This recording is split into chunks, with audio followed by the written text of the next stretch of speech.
curious to see what the Riot MMO is gonna be. Oh wait, we gotta see the whole thing. There it is.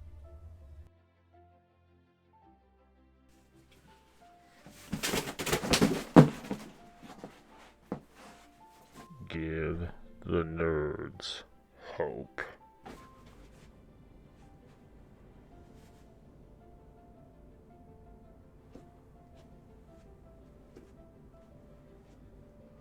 Well guys, I haven't done a crazy intro in a while, so there's one for you that basically sums up the history of my channel in about 40 seconds. The main purpose of this video is just some constructive feedback for Intrepid, and they seem to, in general, like feedback, and I do it in the most positive way possible. It's just some thoughts on some of the things I think they maybe could have done better in the past, and hopefully can do better on in the future, and I think already they have corrected what I deem to be their biggest mistake, and I think the biggest mistake for me is probably not shared by the community at large, but we'll see.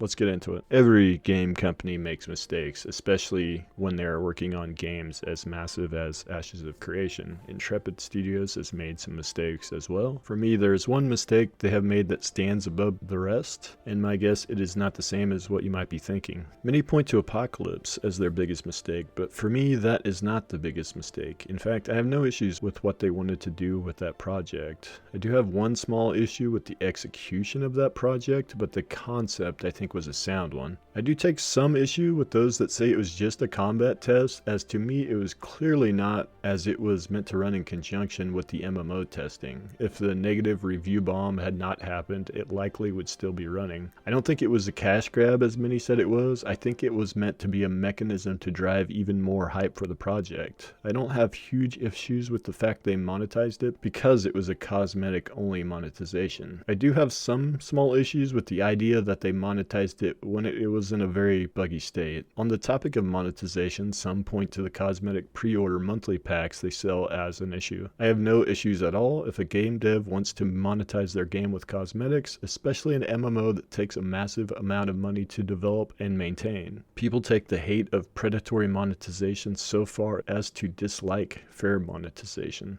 It's an overreaction to what other games have done, and not fair to Intrepid Studios or any other company that has fair monetization. So neither Apocalypse nor the monetization are something I find to be a problem. One thing I do think is a potential problem that we really haven't seen any issues with yet is the massive initial scope of this game. I take issue with those that say this game has had scope creep because they haven't. I really haven't seen any good examples of it, but what it does have is potentially an overambitious initial scope. This remains to be seen, of course, and so far we haven't seen anything negative come out of this. However, I personally would not be surprised to see some things eventually cut from release and added later post-launch. An example of something that could be cut is the planned mobile companion app. Another potential issue is the early access situation. I don't think it'll be a problem, but I think there is potential for it to be a problem. Intrepid is allowing those that purchased a Founders Pack or higher in the Kickstarter or summer crowdfunding to be allowed to play up to 2 days early. Most MMOs let anyone who wants early access to have that as an option by pre-ordering the game ahead of time. In this case, only those that bought into the project very early will get early access. Now, the Head Start people will be confined to specific Head Start servers, and the node system will be turned off. So it probably is not a huge issue, but I certainly can see how some might have problems with this once it becomes more known closer to launch.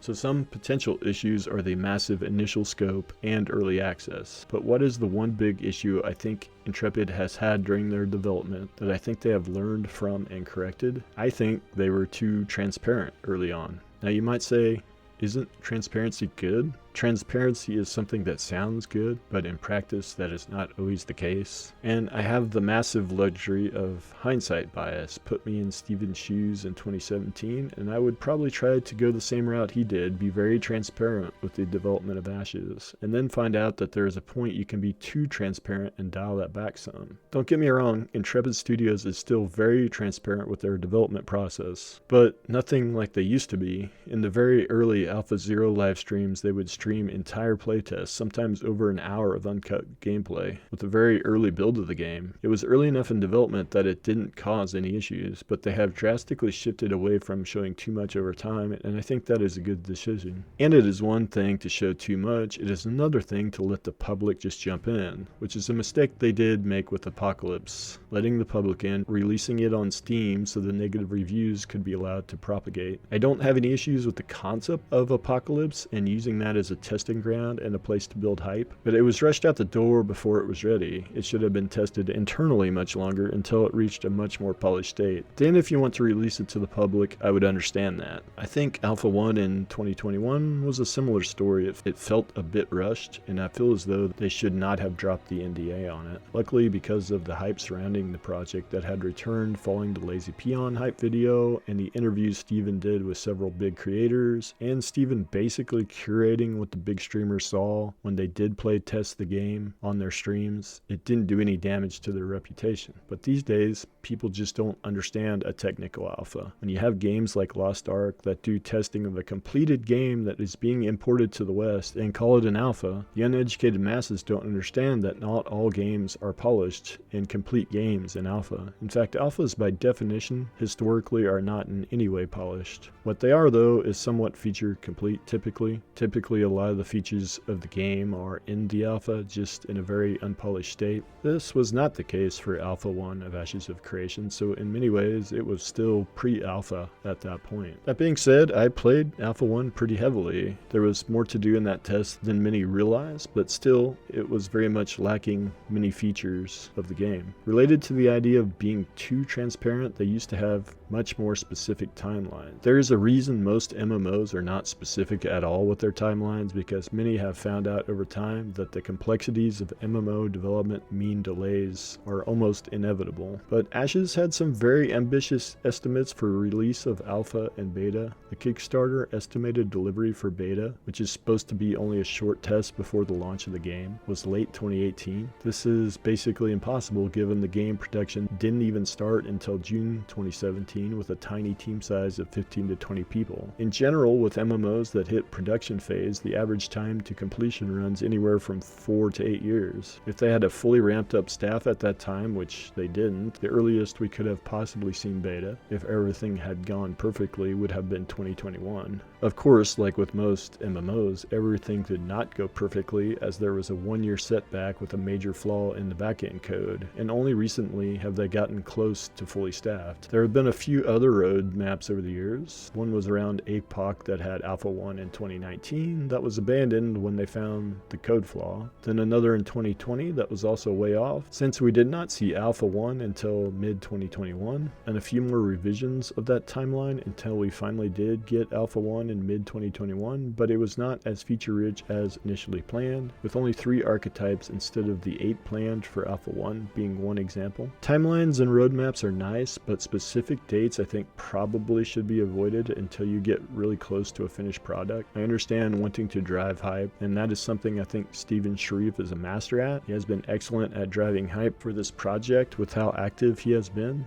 going on every podcast he could, playing with the big streamers during Alpha 1, being very active on social media, Discord, the forums, reading and watching a lot of Ash's content. He has done a masterful job at promoting this game, and I think that is a good thing. I don't think hype is a bad thing at all. However, the big change to the way they're hyping this game now is they have dialed back the transparency a bit, and they're only showing things that are in a much more polished state. This year the dev updates have been incredibly high quality, but it's not full gameplay loops they're showing like they used to. They're not letting players in to show off the game right now, which I think is a good decision. In fact, I think Alpha 2 should stay under NDA until it is ready to be shown, and the polish for the entire game gets to the same level of polish we have seen for the small tidbits of the game so far this year. I know Alpha 2 is supposed to be no NDA. The spot test leading up to it could be under NDA, but what I would really like to see is a game that can show itself. Then the NDA can come off. Not a game that Steven has to follow around every big streamer to make sure they only see the good stuff. It doesn't have to be a perfect game.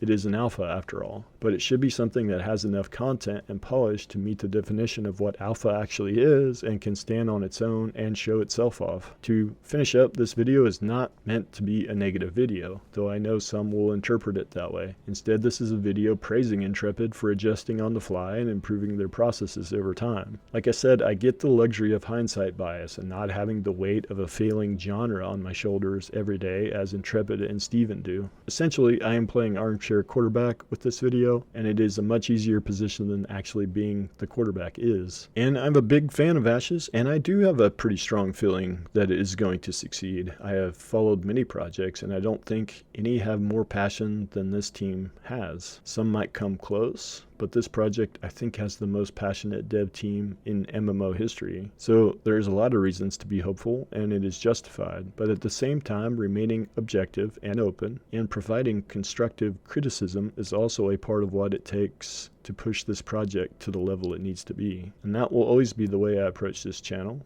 as objective as possible. If you like that approach, subscribe. And with that, I will see you in the next video.